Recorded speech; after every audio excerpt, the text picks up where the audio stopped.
Hello guys, I hope आप सभी अच्छे होंगे। बहुत सारे स्टूडेंट्स ने मेरे को कहा कि पास्ट टेंस के ऊपर वीडियो बनाओ।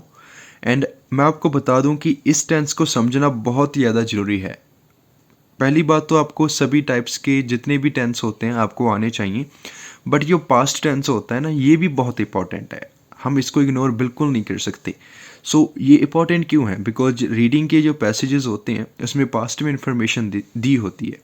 अगर आपको पास्ट टेंस नहीं आता तो आप पैसेज को अंडरस्टैंड नहीं कर पाओगे। अगर कोई क्यू कार्ड आपको आया है एंड कोई भी आपको पास्ट के बारे में कोई भी आपको एक्सपीरियंस शेयर करना पड़ रहा है तो आपको पास्ट टेंस आना चाहिए। ऐसा नहीं है कि सिर्फ आप सिंपल पास्ट टेंस यूज़ करोगे, आपको उसकी टाइप्स भी पता होनी चाहिए। एंड इंट्रो क्वेश्चंस में भी आपको पास्ट टेंस का यूज़ करना पड़ सकता है।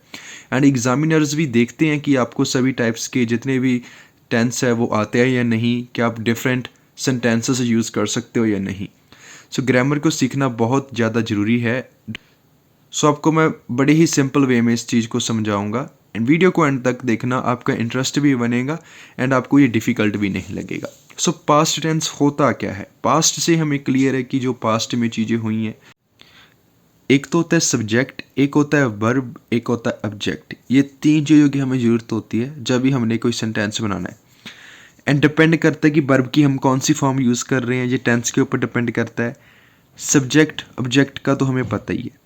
तो जो पास्ट सिंपल है उसमें ना वर्ब की हमेशा सेकंड फॉर्म लगती है। पास्ट सिंपल कहाँ पे यूज़ होता है? जो कोई भी एक्टिविटी पास्ट में ख़त्म हो चुकी हो, आपने कोई काम करा हो, वो पास्ट में चला गया, सिंपल पास्ट का वहाँ पे यूज़ कर सकते हो। जैसे कि आपने कोई गेम खेली या फिर आपने कोई असाइनमेंट कंप्लीट करी, आपने अपना प्रोजेक्ट कंप्लीट करा, वो पास्ट में आप सिंपल पास्ट का यूज़ कर सकते हो। जैसे कि आई प्लेड क्रिकेट, कि मैंने क्रिकेट प्ले करी।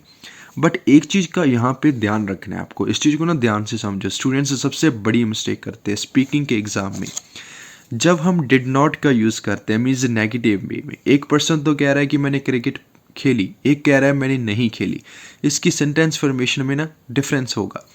अगर सिंपल पास्ट है, ठीक है, तो हम ये फार्मूला यूज़ करते हैं। अगर कोई नेगेटिव वे में हम उसको कंसिडर कर रहे हैं, है ना, तो उसमें क्या होता है कि डिड नॉट का यूज़ होता है।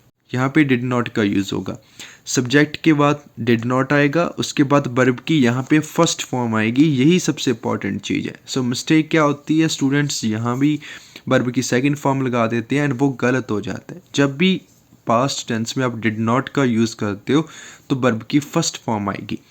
I did not play football और क्रिकेट, जो भी हम मेंशन कर रहे हैं। कोई भी चीज़ हो, अगर आपने कोई असाइनमेंट नहीं कंप्लीट करी, आई डिड नॉट कंप्लीट। अगर करी है, आई कंप्लीटेड। वर्ब की फॉर्म्स जो हैं वो आपको ही सीखने पड़ेंगी। कुछ की बहुत आसान होती है, जैसे कि फिनिश की फिनिश्ड आ जाएगा, ईडी साथ में लगता है। एंड कुछ की कुछ डिफरेंट भी होती है, जैसे कि ईट की अलग अलग फॉर्म्स आएंगी। इस चीज़ का आपको ध्यान रखना है कि जब भी आप डिड नॉट यूज़ करते हो आपको वर्ब की फर्स्ट फॉर्म लगानी होती है। एंड ये मिस्टेक स्टूडेंट्स क्यू कार्ड्स में बहुत करते हैं, डिड नॉट भी कह देते हैं एंड वर्ब की सेकंड फॉर्म भी लगा देते हैं। मैं आपको आगे भी बताता हूँ। एंड अगर आपको कोई क्वेश्चन पूछ रहा है तो ये केसेस तो कम है कि स्पीकिंग में आपको पूछना पड़े, बट अगर डेली लाइफ में आपको किसी से बात करनी पड़ रही है तो भी आप यूज़ कर सकते हो। अगर इंटेरोगेटिव है कि आपको क्वेश्चन पूछना पड़ रहा है तो डिड आगे आ जाएगा, सब्जेक्ट, देन वर्ब की फिर फर्स्ट फॉर्म आएगी, देन फिर ऑब्जेक्ट आएगा, देन क्वेश्चन मार्क। जहाँ पे डिड आ गया उसका मतलब समझ लो कि फर्स्ट फॉर्म आएगी, वर्ब की सेकंड नहीं। डिड यू प्ले क्रिकेट, कि आपने क्रिकेट प्ले करी। बिल्कुल आसान है, बस डिड को हमने उसकी पोजीशन चेंज करी है, बाकी सारी चीज़ें सेम है। अभी जो पास्ट टेंस है उसका क्यू कार्ड्स में कैसे यूज़ होता है? बहुत यूज़ होता है। एक मैंने क्यू कार्ड बनाया था, describe a thing you did to learn another language. उसमें मैंने एक लाइन लिखी थी, I downloaded many movies to improve my English. I downloaded, यहाँ पे एडी लगाया है, मीन्स मैंने पास्ट में बात करी है। एंड टू के बाद ऑब्वियसली हमें पता है कि फर्स्ट फॉर्म लगती है, यहाँ पे आप इम्प्रूव्ड नहीं लिख सकते। ये भी हमारे पास्ट टेंस का यूज़ है। सिंपल पास्ट टेंस किसी भी चीज़ के लिए कर सकते हो। जैसे कि आप कहते हो I completed my senior secondary education, वहाँ पे भी सिंपल पास्ट का यूज़ हुआ है। या आई ग्रेजुएटेड आप कुछ कह रहे हो, ठीक है। और इसके अलावा आप क्या कह सकते हो, अगर लास्ट वीकेंड पे आपने क्या करा, ठीक है, आई फिनिश्ड दिस, या फिर आप कह सकते हो आई लर्नड दिस स्किल। जो भी जितनी भी ये स्टेटमेंट्स हम इसको पास्ट में यूज़ कर रहे हैं। पास्ट कंटिन्यूस क्या होता है? इसका मतलब होता है कोई एक्टिविटी पास्ट में चल रही है, ठीक है। जैसे कि आप असाइनमेंट बना रहे थे, आई वॉज कंप्लीटिंग माई असाइनमेंट, इसका क्या रूल होता है, एक तो सब्जेक्ट आएगा, वाज वर्ब लगेगा, वर्ब की फर्स्ट फॉर्म के साथ आईएनजी लगेगा, देन ऑब्जेक्ट। इसका मतलब है कि आप वो चीज़ कर रहे थे, जब कोई आपको ऐसा एक्शन रिप्रेजेंट करना है कि वो हो रहा था, तो फिर वाज या वर्ब के साथ आईएनजी लगेगी। जैसे कि I was completing my assignment, same चीज़ यहाँ पे है, वाज के साथ नॉट लग जाएगा, बट यहाँ पे आप वर्ब की फर्स्ट फॉर्म नहीं लगाओगे, यहाँ पे वर्ब की फर्स्ट फॉर्म के साथ आईएनजी लगेगा कि मैं अपनी असाइनमेंट नहीं बना रहा था।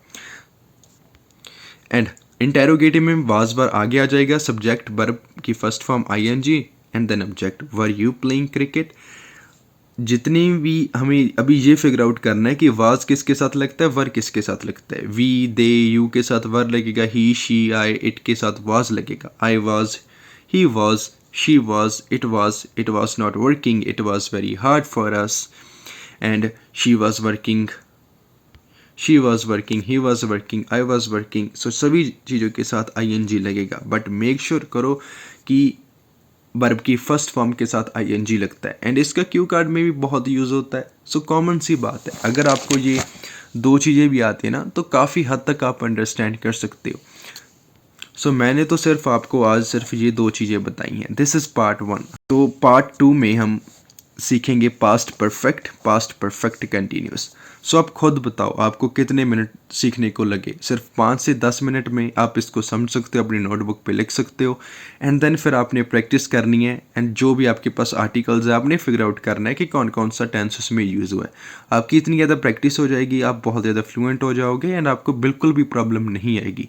ये चीज़ें काफ़ी आसान होती है, बस आपको कुछ एफर्ट्स करने होते हैं उसको समझने में। अगर आपको वीडियो अच्छी लगी तो लाइक करना, एंड गाइस हम 100 के बहुत जल्द हिट करने वाले हैं, तो प्लीज़ इस चैनल को अपने फ्रेंड्स के साथ भी शेयर करो एंड सब्सक्राइब भी जरूर करना। Thanks for watching this video, have a wonderful day.